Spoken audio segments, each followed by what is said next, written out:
Good morning, 7th grade.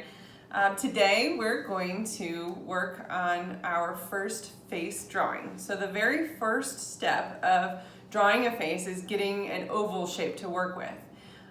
Cartoons a lot of times are more of a circle or a elongated oval, and that's part of what makes them look like a cartoon instead of realistic. But for our goals, we want to try to make the most realistic looking face that we can. So we're going to learn about proportion. The very first step to making a good oval is to stand up. If you're sitting down at the table, you tend to put your hand down and you want to make small little lines as you're making your oval.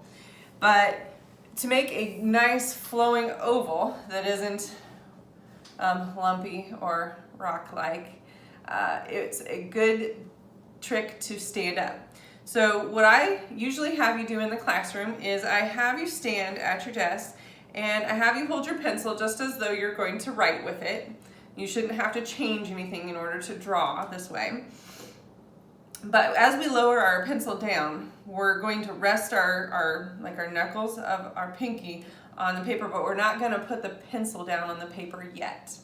Okay, we're going to start with a slow arm motion that moves from your shoulder. So you're going to use up most of your paper, and you're just kind of practicing to see that you're getting, so I'm getting about 1 inch from the edge here, here, here, and here. So I just want to do a nice oval, okay?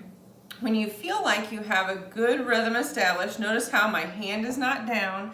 I'm moving my whole arm from the shoulder forward and back to make this motion. When you have a nice smooth motion established, not too fast, not too slow, about what I'm doing here, then you're going to lower your pencil down.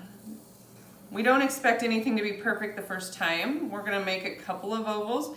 If your oval looks like it's too pointy, try to round it up a little bit. If it looks like it's crooked, pointed more towards a corner, then try to get the point of your oval to be at the top or bottom. You're going to have multiple lines here, and this is okay. This is what we want to do because we're practicing something new. And when you practice something new, you don't expect to be perfect at it the very first time. So I've got a nice smooth oval going,